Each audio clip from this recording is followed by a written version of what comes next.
हाँ जी, तो कैसे हो आप लोग? मैं आपका नीलेश भैया बहुत-बहुत स्वागत करता हूँ इस यूट्यूब चैनल पे।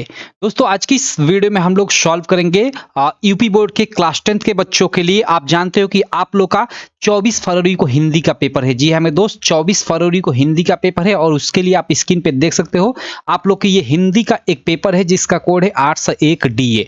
इसको इस वीडियो में हम लोग सॉल्व करेंगे। 100% इस पेपर से आपके एग्जाम में क्वेश्चन फंसने वाले हैं, तो आप इसको अंत तक देखते रहना। और बाकी कहूंगा, चैनल को आप अभी तक सब्सक्राइब नहीं किए हो ना, तो इस वीडियो के नीचे देखो ये आपको सब्सक्राइब लिखा होगा, इस पे क्लिक कर चैनल को सब्सक्राइब कर लेना। सब्सक्राइब करने के बाद ये बेल आइकन दिखेगी, बेल आइकन को दबा लेना और फिर ऑल नोटिफिकेशन पे क्लिक कर लेना, जिससे मैं जो भी वीडियो बनाऊं यूट्यूब पे डालूं उसकी जानकारी आपको हो जाए और आप वीडियो देख सको। ठीक है, चलो। तो देखो, सबसे पहले हम लोग ये आप जानते हो कि आप लोग का 20 एमसीक्यू आएगा, शुरू में 20 एमसीक्यू आएगा। तो इस पेपर में भी आप लोग देख सकते हो यहाँ पे ये 20 एमसीक्यू यहाँ से खंड अ के अंतर्गत स्टार्ट होते हैं। तो इन 20 एमसीक्यू की वीडियो मैं पहले बना चुका हूँ, इनको सॉल्व करा चुका हूँ आपको पहले ही। ठीक है, तो आप चैनल पे जाकर मैंने प्लेलिस्ट बना दिया है, चैनल पे जाओगे ना, प्लेलिस्ट वाले सेक्शन में प्लेलिस्ट में आपको मिल जाएगा, तो आप जाकर देख लेना। इस वीडियो में हम लोग ये खंड अ के बाद खंड ब यानी जो वर्णनात्मक प्रश्न है, संदर्भ व्याख्या वाले प्रश्न, जीवन परिचय वाले प्रश्न, उनको हम लोग सॉल्व करेंगे। ठीक है, तो चलो आपका टाइम वेस्ट न करते हुए वीडियो को शुरू करता हूं। सबसे पहले वर्णनात्मक प्रश्न में पहला प्रश्न आपका गद्यांश से रहेगा, आप सब लोग जानते हो। ठीक है, एक गद्यांश दिया रहेगा, उससे रिलेटेड यहाँ पे 3 प्रश्न दिया रहेगा, एक नहीं 2 गद्यांश दिया रहेगा। देखो यहाँ पे अथवा कर भी यहाँ पे देखो एक ये गद्यांश दिया है और इससे रिलेटेड 3 प्रश्न पूछा है। तो दोनों में से किसी एक गद्यांश को आपको सॉल्व करना होगा, लेकिन चलो मैं आपको यहाँ पे दोनों गद्यांश को सॉल्व कराता हूँ। ठीक है, क्योंकि किसी के पेपर सेट में मतलब एक पहला वाला, तो किसी के पेपर सेट में दूसरा वाला गद्यांश पूछ सकता है। तो चलो हम लोग शुरू करते हैं। देखो, पहला यहाँ पे गद्यांश क्या है, आप पढ़ सकते हो। आज हम इसी निर्मल, शुद्ध, शीतल और स्वस्थ अमृत की तलाश में हैं और हमारा इच्छा, अभिलाषा और प्रयत्न यह है कि वह इन सभी अलग अलग बहती हुई नदियों में अभी भी उसी तरह बहता रहे और इनको हम अमरत्व देता रहे, जो जमाने के हजारों थपेड़ों को बर्दाश्त करता हुआ आज भी हमारे अस्तित्व को कायम रखे हैं और रखेगा। ठीक है, अब देखो ये आप जो गद्यांश है ना, अगर आपको नहीं समझ में आ रहा है तो कोई दिक्कत नहीं, मैं आपको बता देता हूँ। ये आपकी जो चैप्टर है हिंदी में गद्य में, भारतीय संस्कृति। ठीक है, भारतीय संस्कृति, जिसको लिखा है डॉक्टर राजेंद्र प्रसाद ने, जिसको किसने लिखा है, डॉक्टर राजेंद्र प्रसाद ने, उससे लिया गया है। तो अब सिंपल सा यहाँ पे पहला इसमें प्रश्न पूछा है कि उपयुक्त गद्यांश का संदर्भ लिखिए। तो संदर्भ सिंपल आप लिख दोगे कि प्रस्तुत गद्यांश, या फिर ऐसे लिख सकते हो कि निम्न गद्यांश हमारी पाठ्य पुस्तक हिंदी के गद्य खंड के भारतीय संस्कृति नामक पाठ से लिया गया है, जिसके लेखक डॉक्टर राजेंद्र प्रसाद है। ऐसे लिख दोगे, काम खत्म। अब देखो सेकंड प्रश्न क्या है कि गद्यांश के रेखांकित अंश का हमें भाव स्पष्ट यहाँ पे करना है। देखो, आपके एग्जाम में 90% यहाँ पे सेकंड प्रश्न में व्याख्या पूछेगा, लेकिन कभी कभी भाव स्पष्ट करने को बोल देता है। भाव स्पष्ट करने का बेसिकली मतलब इसका मतलब क्या है, ये जो पंक्ति दी गई है इसका मतलब क्या है। और रेखांकित अंश, तो रेखांकित अंश देखो काला से यहाँ से और ये यहाँ तक किया हुआ है। ठीक है, यहाँ से यहाँ तक। ठीक, इसका हमें भाव स्पष्ट करना है। तो ये क्या बोल रहा है कि आज हम इसी निर्मल, शुद्ध, शीतल और स्वस्थ अमृत की तलाश में हैं। किस अमृत की तलाश कर रहा है, ये भाई नदियों में बहते हुए स्वच्छ जल की बात कर रहा है। तो कैसे करोगे, इसका आंसर कैसे लिखोगे सेकंड का, रेखांकित अंश का भाव ऐसे कर कर और लिख दोगे कि डॉक्टर राजेंद्र प्रसाद कहते हैं कि भारतीय संस्कृत रूपी विशाल सागर में आकर गिरने वाली इन नदियों में एक ही भाव से शुद्ध, स्वच्छ, शीतल और स्वास्थ्यप्रद जल अमृत के समान प्रवाहित होता रहता है। ये भाव स्पष्ट जो पंक्ति है उसका आप कर दोगे, और ये व्याख्या मैंने आपको बता ही दिया, आप व्याख्या लिख दोगे। और एक और प्रश्न पूछा है यहाँ पे अंत में, थर्ड वाला, कि लेखक के अनुसार हमारा अस्तित्व किस कारण आज भी कायम है। ये हम लोग का एक प्रश्न है। तो यहाँ पे इस प्रश्न का उत्तर आप लोग क्या दोगे, तो यहाँ पे देखो लिखोगे कि लेखक के अनुसार जल के कारण आज मतलब हमारा अस्तित्व आज भी कायम है, ऐसे लिख दोगे। तो ये थर्ड वाले प्रश्न का आंसर हो जाएगा। तो इसका आपका 2 मार्क, इसका 2 मार्क और फिर इस प्रश्न का 2 मार्क, यानी 6 मार्क इस प्रश्न का आपको मिल जाएगा। तो ये पहला गद्यांश रहा। अब चलो यहाँ पे हम लोग सेकेंड गद्यांश जो अथवा में है इसको भी सॉल्व कर लेते हैं। हालांकि अगर आप पहला कर लेते हो तो दूसरा यहाँ अथवा वाला करने की जरूरत नहीं है, एक ही आपको सॉल्व करना होता है। लेकिन चलो मैं इसको भी सॉल्व करा देता हूँ। ये क्या है, यहाँ पे देख सकते हो, यह कोई बात नहीं कि एक ही स्वभाव और रुचि के लोगों में ही मित्रता हो सकती है। यही से आप मतलब पकड़ लिए कि ये मित्रता वाले चैप्टर से है जिसके लेखक आचार्य रामचंद्र शुक्ल हैं। तो पहला प्रश्न जो पूछा है इसमें संदर्भ आसानी से लिख लोगे कि प्रस्तुत गद्यांश हमारी पाठ्य पुस्तक हिंदी के गद्य खंड के मित्रता नामक पाठ से लिया गया है जिसके लेखक आचार्य रामचंद्र शुक्ल हैं। सिंपल, यहाँ पे देखो लिखा भी गया है संदर्भ। ठीक है, प्रश्नोत्तर संख्या फर्स्ट के अथवा वाला का उत्तर कि प्रस्तुत गद्यांश हमारी पाठ्य पुस्तक हिंदी के मित्रता नामक पाठ से लिया गया है जिसके लेखक आचार्य रामचंद्र शुक्ल हैं। तो इसका आपको 2 मार्क मिल जाएगा। ठीक है मेरे दोस्त, उसके बाद देखो 1 मिनट, चलो सेकंड अब इसमें क्या प्रश्न कर रहा है कि रेखांकित अंश की व्याख्या कीजिए। ठीक है, थोड़ा आगे भी हम लोग पढ़ते हैं। यह कोई बात नहीं कि एक ही स्वभाव और रुचि के लोगों में ही मित्रता हो सकती है। यहाँ पे देखो समाज में, यहाँ से रेखांकित अंश किया है, समाज में विभिन्नता देखकर लोग एक दूसरे की ओर आकर्षित होते हैं और केवल यहीं तक है, इसकी ही हमें व्याख्या करनी है। देखो समाज में क्या विभिन्नता देखकर लोग एक दूसरे की ओर आकर्षित होते हैं। इसका मतलब क्या है कि जैसे मान लो हमारे पास कुछ गुण है, ठीक है, जो किसी दूसरे व्यक्ति के पास नहीं है, तो वो गुण वह व्यक्ति हमसे सीखना चाहता है तो हमारी तरफ वो आकर्षित होगा हमारे उस गुण को देखकर, कहने का ये मतलब है। ठीक है, तो समाज में विभिन्नता देखकर लोग एक दूसरे की ओर आकर्षित होते हैं, कहने का यही मतलब है। तो इसका आप यहाँ पे मतलब रेखांकित अंश की व्याख्या बनाकर हेडिंग और लिख दोगे इसमें। अब देखो मैंने इतना बड़ा लिखा हुआ है, कोई दिक्कत नहीं, आप छोटा भी लिख सकते हो या इससे भी बड़ा लिख सकते हो, आप अपने हिसाब से बनाकर लिखना। अब लिखा क्या गया है यहाँ पे देख सकते हो कैसे बनाकर। देखो, निम्न रेखांकित अंशों के माध्यम से लेखक आचार्य रामचंद्र शुक्ल कहते हैं कि समाज में विभिन्नता देखकर लोग एक दूसरे की ओर आकर्षित होते हैं। मतलब सेम मैंने पंक्ति लिख दी, इसका मतलब क्या है आगे देखो। ठीक है, ओके, देखो यहाँ पे आगे इसका मतलब क्या है, अर्थात एक व्यक्ति के पास जो गुण नहीं है वह दूसरे व्यक्ति के गुण को देखकर उसकी तरफ उस गुण को सीखने हेतु आकर्षित होता है। अतः ऐसा नहीं है कि समान रुचि, अब देखो यहाँ तक हो गया, लेकिन आगे मैं अपने हिसाब से ये ऐड कर दिया हूँ। अतः ऐसा नहीं है कि समान रुचि रखने वाले लोगों में ही मित्रता हो सकती है, बल्कि अलग अलग रुचि रखने वाले लोगों में भी मित्रता हो सकती है। तो ऐसे बनाकर आप लिख सकते हो, तो इसका आपको 2 मार्क मिल जाएगा। एक थर्ड यहाँ पे प्रश्न पूछा है कि व्यक्ति एक दूसरे की ओर क्यों आकर्षित होते हैं। तो भाई व्यक्ति एक दूसरे की ओर विभिन्नता देखकर आकर्षित होते हैं, तो यहाँ पे इसका आंसर दे दो कि व्यक्ति एक दूसरे की ओर विभिन्नता देखकर आकर्षित होते हैं, इसका आपको 2 मार्क मिल जाएगा। तो ये आपका यहाँ पे 6 मार्क इस प्रकार मिल जाएगा अगर इस प्रश्न का उत्तर दे देते हो तो। ठीक है, तो ये हमने पहला प्रश्न कर लिया जिसमें 2 गद्यांश थे, दोनों गद्यांशों को हमने सॉल्व कर लिया। अब चलो आप जानते हो कि सेकंड प्रश्न आपका पद्यांश से संबंधित रहेगा। 2 पद्यांश रहेगा, जैसे यहाँ पे एक पद्यांश देखो ये पूछा हुआ है और अथवा कर देखो यहाँ पे अथवा कर यहाँ पे ये एक पद्यांश पूछा हुआ है। तो इसको भी चलो मैं दोनों पद्यांशों को भी सॉल्व कराता हूँ। बाकी देखो काफी बच्चों का क्वेश्चन होगा कि भैया इसका पीडीएफ हमें कहाँ मिलेगा। ठीक है, तो देखो पीडीएफ के लिए यहाँ पे 1 मिनट मैं पीछे आता हूँ, आपको दिखा देता हूँ। देखो ये हमारी ऐप है, ठीक है, यहाँ पे और पीछे आता हूँ, थोड़ा रुक जाओ 1 मिनट। यहाँ पे देखो हमारी ये ऐप है यूपीएमएसपी स्टडी, नाम क्या है ऐप का, यूपीएमएसपी स्टडी। आप प्ले स्टोर पे सर्च करोगे ना ये नाम यूपीएमएसपी स्टडी, तो ये लोगो दिखेगा। इस ऐप को आप इंस्टॉल कर लेना अपने फ़ोन में।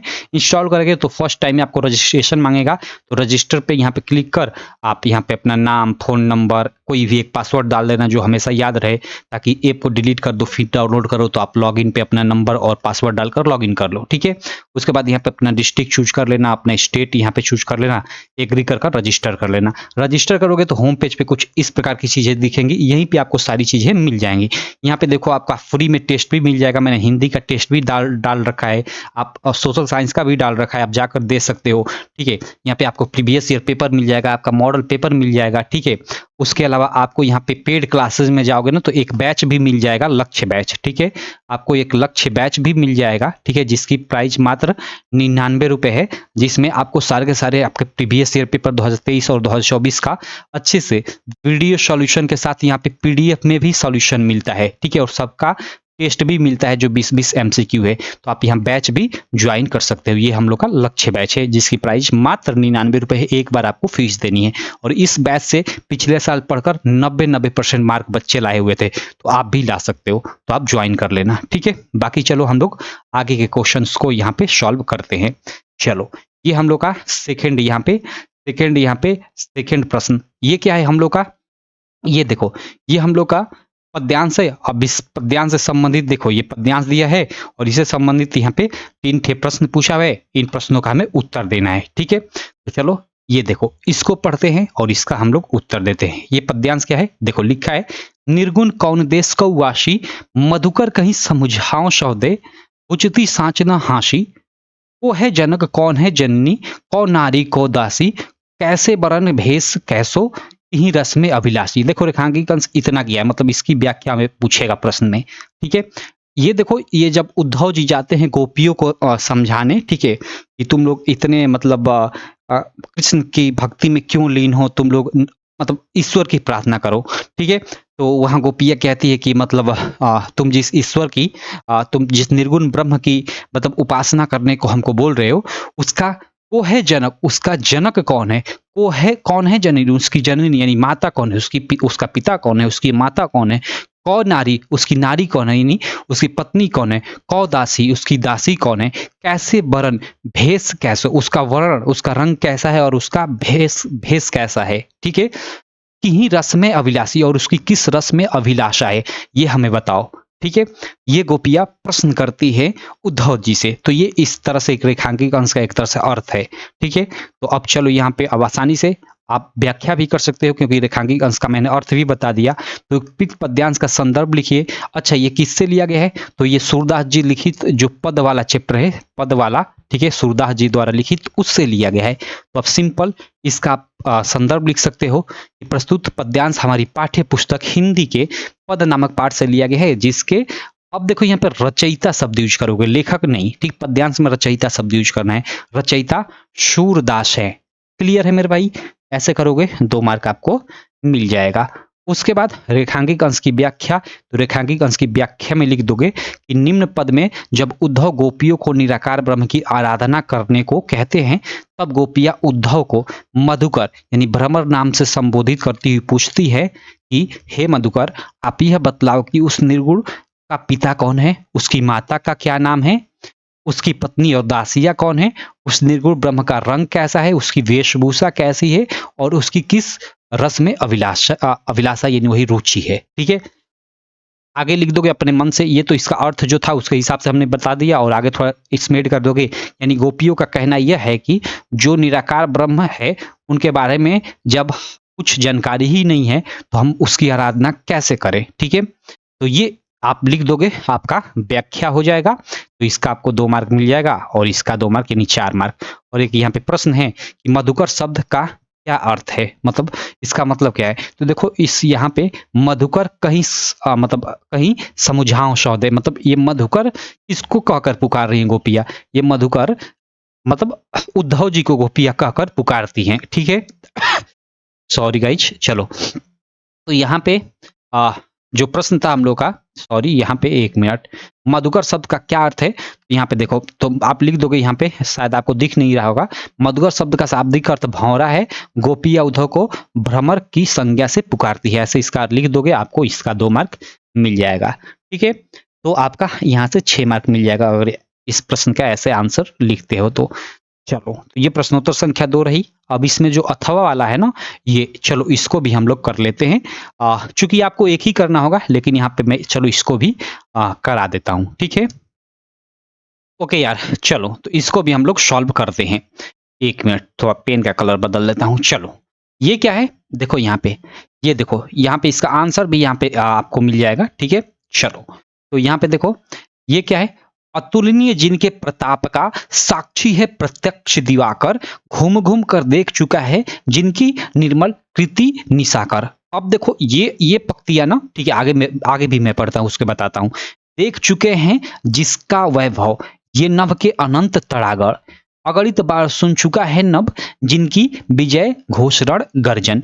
ये देखो, ये जो पंक्तियां है ना, राम नरेश त्रिपाठी जी द्वारा लिखित है, ठीक है, जो आपका चैप्टर है स्वदेश प्रेम, उससे ली गई है। तो अब सिंपल इसका पहला प्रश्न यहाँ पे संदर्भ पूछा गया है, तो संदर्भ आप लिख दोगे कि प्रस्तुत पद्यांश हमारी पाठ्य पुस्तक हिंदी के स्वदेश प्रेम नामक पाठ से लिया गया है, जिसके रचयिता राम नरेश त्रिपाठी है। ऐसे कर दोगे, आपको यहाँ पे 2 मार्क मिल जाएगा, ठीक है। उसके बाद देखो, ये जो रेखांकित अंश है इसकी व्याख्या हमें करना है, ठीक है। तो यहाँ पे देखो, इसका अर्थ तो भाई, इसका तो अर्थ आसान ही है, अतुलनीय जिनके प्रताप का साक्षी है प्रत्यक्ष दिवाकर, दिवाकर मीन्स सूर्य, मतलब जिनके अतुलनीय मतलब जिसकी कोई तुलना नहीं है, जिनके प्रताप का यानी पराक्रम का, उसका मतलब प्रत्यक्ष रूप से यानी सीधे सीधे ये सूर्य साक्षी है। ठीक है, घूम घूम कर देख चुका है जिनकी निर्मल कीर्ति निशाकर। और निशाकर यानी यहाँ पे चंद्रमा की एक तरह से बात किया जा रहा है, मतलब चंद्रमा भी जिनकी कृति को घूम घूम कर पूरी अच्छे से देख चुका है, जिनकी महान कृति को अच्छे से देख चुका है, देख चुके हैं जिनका वैभव ये नभ के अनंत तरागर, और जिनके वैभव को ये आकाश के अनंत तारे भी देख चुके हैं। आगे क्या लिखा है यहाँ पे कि अगणित बार सुन चुका है नभ जिनकी विजय घोष रण गर्जन, और जिनकी विजय की घोष यानी जो गर्जना है, घोष है, उसको ये जो नभ है वो अगणित बार यानी अनेकों बार सुन चुका है। किनकी? भाई हमारे जो महान जो मतलब पुरुष हैं, ठीक है, हमारे महान जो वंशज हैं, ठीक है, उनके यहाँ पे बात ये करा जा रहा है। हमारे जो महान युद्ध पराक्रमी हैं, ठीक है, उनकी बात की जा रही है, उनके युद्ध कौशल की बात की जा रही है। तो सिंपल, अब देखो यहाँ पे अगणित बार सुन चुका है नभ जिनकी विजय घोष रण गर्जन, ये दो लाइनों का हमें क्या करना है, व्याख्या करना है, क्योंकि रेखांकित अंश की व्याख्या करना है और रेखांकित अंश दो ही यहाँ पे किया हुआ है। तो यहाँ पे इसका लिख दोगे रेखांकित अंश की व्याख्या, और लिखोगे कि निम्न रेखांकित अंशों के माध्यम से कवि राम नरेश त्रिपाठी जी हमारे वीर पराक्रमी युद्ध कौशल में माहिर पूर्वजों का व्याख्यान करते हुए कहते हैं कि, ठीक है, यह आकाश हमारे पूर्वजों के विजय का साक्षी है, यह उनके विजय घोषों और युद्ध गर्जनाओं को अनगिनत बार सुन चुका है। ऐसे लिख देना, आपको 2 मार्क मिल जाएगा। ठीक है मेरे दोस्त, चलो, तो ये हम लोग का सेकंड प्रश्न का उत्तर। और इसमें थर्ड एक प्रश्न पूछा है कि उपयुक्त पद्यांश में किसकी महिमा का वर्णन किया गया है। ठीक है, तो लिख दोगे कि उपयुक्त पद्यांश में भारत के महापुरुषों की महिमा का वर्णन किया गया है, जो हमारे पूर्वज, हमारे जो महापुरुष हैं, ठीक है, जैसे आपकी झांसी की रानी हो गई, महाराणा प्रताप हो गए, इन सब की यहाँ पे क्या की गई है, एक तरह से व्याख्यान किया गया है। ठीक है, या महिमा का वर्णन किया गया है। तो ये हम लोग का हो गया इसमें अथ वाला, पद्यांश का अथ वाला भी। अब चलो अगले प्रश्न पे चलते हैं। अगला प्रश्न आपके एग्जाम में आएगा थर्ड वाला, जो वर्णात्मक प्रश्न का होगा। ये आपका हिंदी में जो पीछे संस्कृत वाला पार्ट है उससे किसी भी चैप्टर से आपका, जैसे ऐसा नगरी भारतीय संस्कृति से संस्कृत भाषा या केंद्र स्थली अस्ति। अब देखो ये जैसे ये वाराणसी वाले चैप्टर से लिया गया है, तो अब ये आपका जैसे ये गद्यांश दे देगा, और इस गद्यांश का आपको संदर्भ लिखना रहेगा और हिंदी में अनुवाद। देखो संदर्भ और हिंदी में अनुवाद, जिसका 2 + 3 यानी 5 मार्क आपको मिलेगा। ठीक है, और इसमें भी 2 रहेगा, ये रहेगा और अथवा कर यहाँ पे देखो एक, और यहाँ पे देखो यहाँ पे है। ठीक है, तो आपको दोनों में से किसी एक को करना होगा। चलो यहाँ पे दोनों में करा देता हूँ। ठीक है, चलो जैसे ये है, ऐसा नगरी भारतीय संस्कृति संस्कृत भाषा या केंद्र स्थलम अस्ति, तो यह नगरी भारतीय संस्कृति और संस्कृत भाषा की केंद्र स्थल, ये काफी ये आसान है। इत एव संस्कृत वाग्मस्य, मतलब यहीं से संस्कृत का वाग्य। ठीक है, यहाँ पे देखो संस्कृत का वाग्य यानी वही साहित्य, और संस्कृतेश्च आलोक, और संस्कृत का आलोक सभी जगह प्रसिद्ध है यानी फैला है।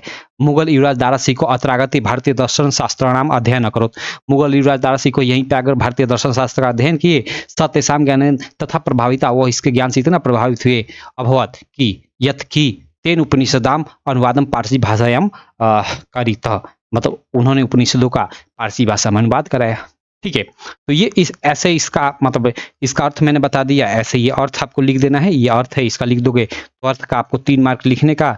और यहाँ पे संदर्भ कैसे लिखना है, तो संदर्भ लिखोगे कि प्रस्तुत संस्कृत गद्यांश हमारी पाठ्य पुस्तक हिंदी के संस्कृत खंड के वाराणसी नामक पाठ से उद्धृत है या लिया गया है, आप लिख दो, इसका आपको 2 मार्क मिल जाएगा। तो यहाँ से 5 मार्क कुछ इस प्रकार आपको मिल जाएगा। ठीक है, और ये काफी इंपॉर्टेंट है, आपके एग्जाम में हर साल आता है, इसको अच्छे से क्लियर कर लेना।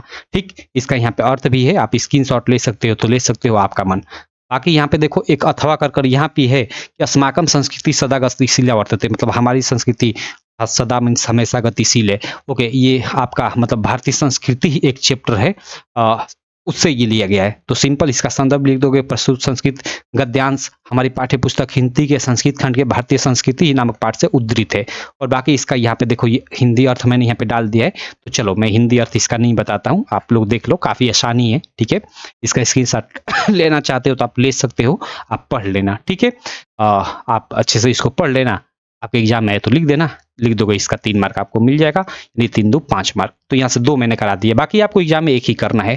ठीक, अब देखो यहाँ पे अगला प्रश्न जो चौथा रहेगा, वो आपका जैसे जो आपके चैप्टर हैं संस्कृत वाले उनके बीच-बीच में छोटा-छोटा श्लोक भी है, तो श्लोकों को पद्यांश कहा जाता है, ठीक है?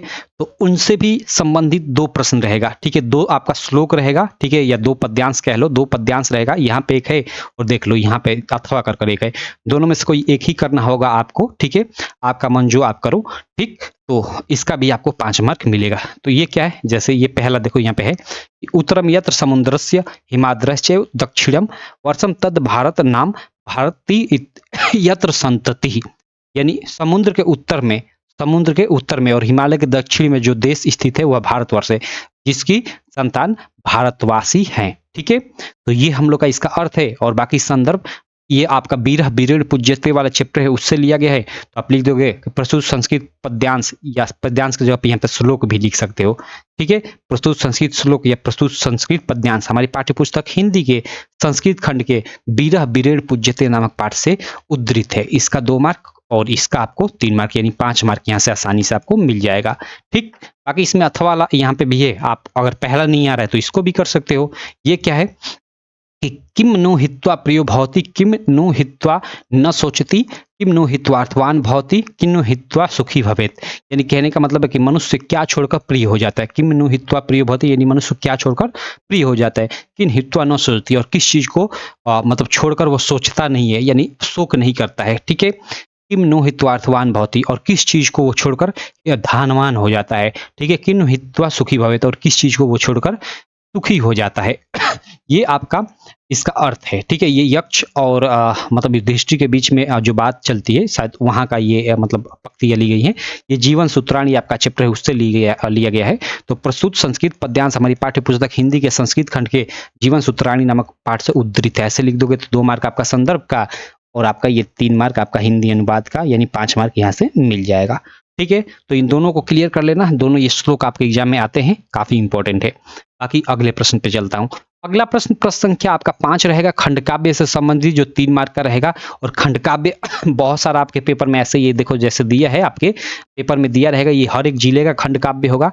तो आप अपने जिले से संबंधित जहां भी खंड काव्य आपका है आप खोज लीजिए और उससे रिलेटेड जो प्रश्न पूछा है उसका आंसर दीजिए। जैसे आपके एग्जाम में मेवाड़ मुकुट खंड काव्य पूछा जाता है, तो देखो मेवाड़ मुकुट यहाँ पे है, ठीक है? यहाँ पे मेवाड़ मुकुट है और इससे संबंधित 1 और 2 प्रश्न है। दोनों में से किसी एक प्रश्न का, ऊपर वाले का या नीचे वाले के, दोनों में से किसी एक प्रश्न का आपको उत्तर देना होता है, क्योंकि यहाँ साफ-साफ बोला होता है और जिसका आपको 3 मार्क मिलता है। तो मैं कहूँगा भाई आप किस जिले से हो यूपी के मुझे नहीं पता, तो आप अपने-अपने जिले से संबंधित खंड काव्य जो भी आपके जिले में आता है आप पढ़ लेना, ठीक है? और पढ़ लोगे तो यहाँ पे जो भी प्रश्न पूछेगा आसानी से उसका उत्तर दे दोगे, कोई दिक्कत इसमें नहीं होगी। यहाँ आप कर लेना खुद से ये, मैं आगे चलता हूँ, ठीक है? चलो अगले प्रश्न पे चलता हूँ भाई। अगला प्रश्न यहाँ पे आप लोग देखो। देखो यार, ये प्रश्न देखो, यह क्या है? यहाँ पे देखो प्रश्न संख्या 6। अब इसमें 2 प्रश्न होते हैं, क और ख। यहाँ पे देखो क है और इधर मैं आता हूँ, यहाँ पे देख सकते हो ये ख वाला प्रश्न है। इसमें क्या पूछता है? आपका लेखकों और कवियों का जीवन परिचय। जैसे यहाँ प्रश्न संख्या 6 के क में आप लोग का लेखकों का जीवन परिचय पूछेगा। यहाँ पे क्या बोलेगा प्रश्न कि दिए गए लेखकों में से किसी एक का जीवन परिचय देते हुए उनकी एक प्रमुख रचना का उल्लेख कीजिए, और ये 5 मार्क का आपका प्रश्न होगा, ठीक है? अब देखो यहाँ पे 3 ठे आपके एग्जाम में दिया रहता है, कभी-कभी 4 ठे भी दे देता है, ठीक है? तो 3 ठे आपका ऑप्शन में दिया ही रहेगा, जिसमें आप देखो आप किसको याद करना है? गद्य मतलब ये आपका गद्य से आपका मतलब गद्य से आपका लेखकों का जीवन परिचय होगा और पद्य से आपका कवियों का। तो गद्य वाले पार्ट में आप लोग आचार्य रामचंद्र शुक्ल का, जयशंकर प्रसाद का, इन दोनों का याद कर लेना, हर साल आता है। और एक मैं कहूँगा आप रामधारी सिंह दिनकर का या किसी एक और का याद कर लेना, कम से कम 3 लोगों का आप लोग याद कर लेना, आपके एग्जाम में आ जाएगा। अब देखो लिखने का फॉर्मेट क्या होगा मैं यहाँ पे आपको बता देता हूँ। देखो यार माफ करना, बीच-बीच में थोड़ी तबीयत खराब है तो खांसी टाइप की मुझे आ रही है। चलो तो देखो यहाँ पे लिखने का फॉर्मेट क्या होना चाहिए। यहाँ पे देखो प्रश्नोत्तर संख्या 6 का क का उत्तर यहाँ पे लिखा गया है। जैसे आचार्य रामचंद्र शुक्ल का जीवन परिचय मैंने लिखा है। जीवन परिचय में देखो आपको जैसे नॉर्मली आप याद करते हो जीवन परिचय जैसे लिखते हो उसी तरह आपको देखो ये लिखना है, कोई दिक्कत नहीं। लेकिन आपको ये लेखक का संक्षिप्त परिचय बनाना जरूरी है, जिसमें आपका लेखक का जन्म, उसका जन्म स्थान, पिता का नाम, अगर माता का नाम मालूम हो तो माता का भी लिख दो और उसके बाद मृत्यु लिख दो। इतनी चीजें लिखनी जरूरी है। ऐसा संक्षिप्त परिचय बना लो, ठीक है? और आपको संक्षिप्त परिचय बनाकर लिखना जरूरी है, नहीं तो 1 मार्क आपका कट जाएगा, ठीक है?